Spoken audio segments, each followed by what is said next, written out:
Welcome back to Audiovisual What and Why. Here's part 2. Let's get started.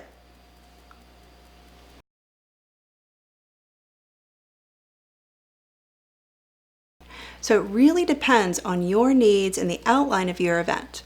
If you're having a workshop or a boot camp where everything that the attendee needs is right there in front of them in a workbook, then maybe a projector and a screen isn't needed for you. But if you have lots of presenters going on, or there's lots of videos you want to play, anything along those lines, you will need a screen and projector. Now, how do you determine how many screen and projectors do you need in the room? It really depends on the amount of attendees, your setup, and the size of the room. A lot of times, you can get away with just one screen and projector for anywhere from the smallest size that you need all the way up to maybe 200, max 250. You can get away with one screen if you have it set up properly inside the room. When you need two screens, then it's just basically left and right side of the stage. Sometimes attendees love, and the promoter as well, love to have a third screen. That third screen would go center stage. When I talked earlier about lighting and how that affects your screens, that's where the third screen comes into play.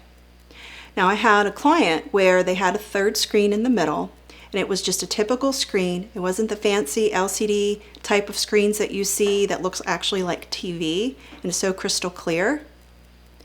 He had a regular screen.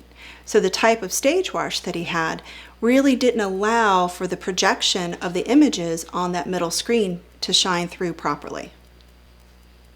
So when considering 1, 2, or 3 screens, have a great conversation with your audiovisual provider. Know the layout of your room, get diagrams and renderings, even talk with your CSM, which is the catering sales manager of the hotel. Find out everything that you can about the room. A lot of times, chandeliers may be kind of low in the room, ceiling height, all of these things factor in to the amount of screens, how big of a screen that you can have inside the room. All of that matters, so make sure that you involve everyone in every part of that decision. The next thing with visual is the lighting. Talked about that a little bit ago with stage wash lighting and uplighting and moving lights. I want to talk about that in depth a little bit further on each one. Now, and I said earlier, with the third screen in the middle, if you have stage wash, it'll drown out that middle screen, which I've referred to as the third screen. Because if you think about it, if a bright light is shining directly on the middle of the screen where the speaker is, you're not really going to see the vibrancy of the images on the screen. The way to get around that is by having your stage lights up high, which is called rigging. Again, this is the conversation that having with an actual professional audiovisual provider will come in handy. And I'll talk about that down the road in another series of audiovisual when you're talking about equipment. The other part to lighting is the uplights that I mentioned earlier. Now, people can just put up black pipe and drape. Sometimes they're different colors, of course, but you usually have to pay more for different color pipe and drapes. It just depends on who you're using.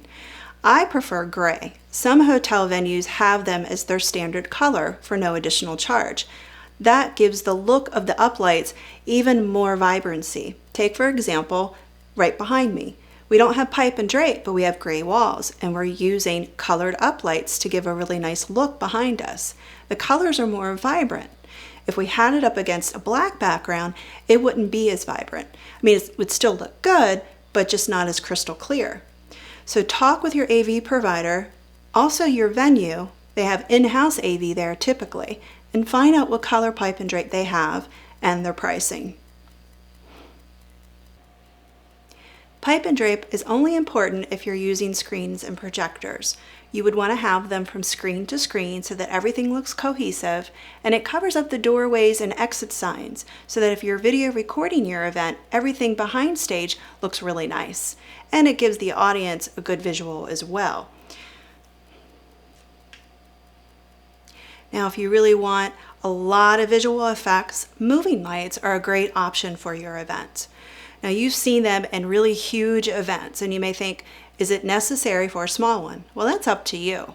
If you like high energy, lots of music, really high engagement with the audience, moving lights is a great way to add that visual effect. I've had lots of clients in the past where they've had a couple of hundred people in the room, had moving lights, had lots of great music, and it just made the energy feel like there was more than 200 people in the room. And it really gives a great effect on your video recordings. The last part we'll talk about now, but the most important, is video recording. Is it necessary? Do you need to put the expense or investment into video recording your event? I have a great question for you. Why not? How important is it to you to capture your event? What can you use for that video recording after your event? Can you resell it? Can you create product out of it? How about selling it to the attendees, especially if you've got multiple sessions going on? So my answer is always put the investment in to video record your event. Now, where you could save money with video recording is the number of cameras to video record your event. If you've got a small intimate event of 50 to maybe 200 people, one camera should be enough. They could set center stage and video record the whole event with no problem. Now, multiple camera angles may not be as expensive as you think.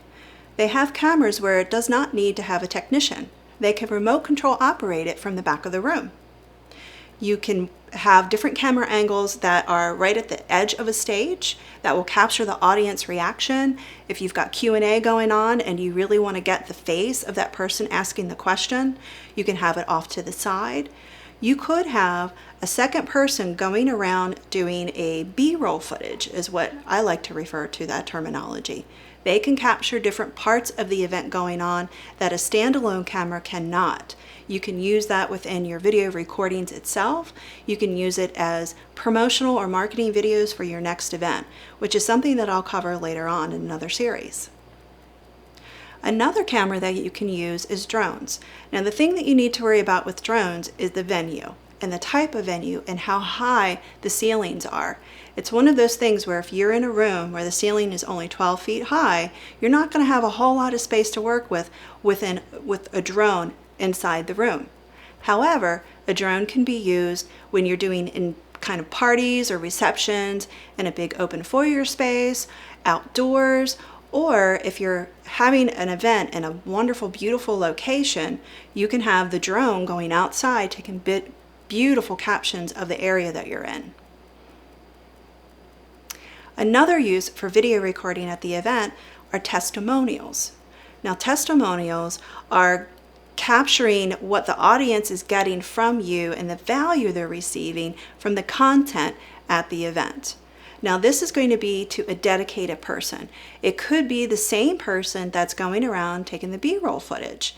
You just need to give that person direction, questions you want them to ask, and an area to do it in. Now, how you video record your testimonials is up to you and your style. Some people like to have all of the action going on behind them, where the attendees are moving around, there's lots of noise going on, and you capture that within the video testimonial. Others like to have it in a private room, something just like this, where they have beautiful lighting set up and a quiet room where there's nothing else going on. That's also great. There really is no wrong way to get testimonials, except if you don't get them. Now, what could you use the video recordings for?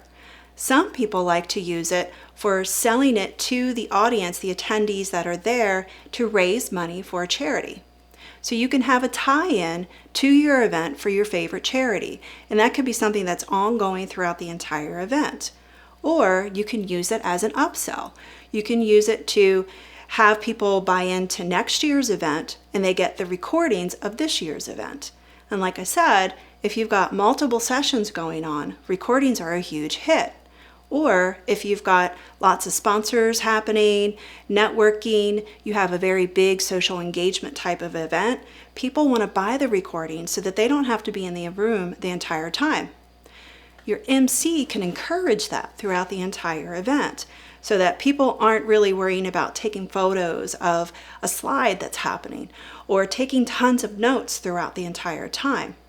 The key to that is letting them know, only worry about walking away with 2 or 3 great big ideas, and then buy the recording so you can refer back to the content later on.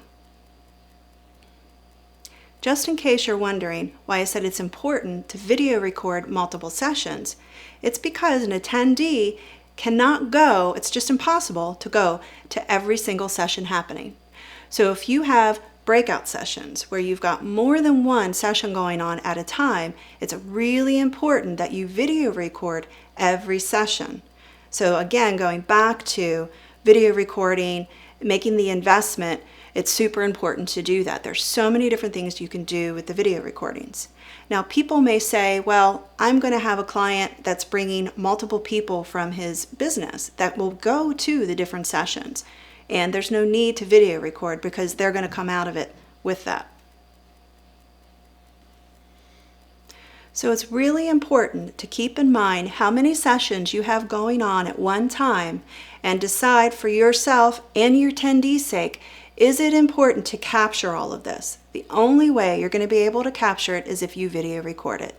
So take the time to thoroughly examine what your event is all about, how important it is to you to get your message out, as well as how you want your attendees to receive it, future possible attendees to receive it, and what you can do with that content later. Perhaps creating a product out of it, for example, or maybe even using bits and pieces of those video recordings to promote your next event.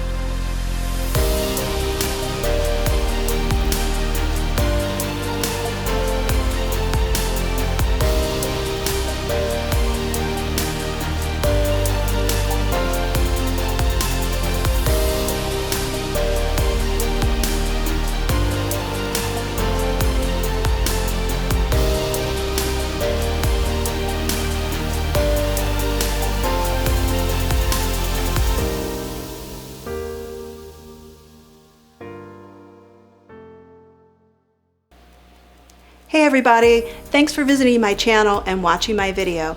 I hope you got a lot of great content out of it.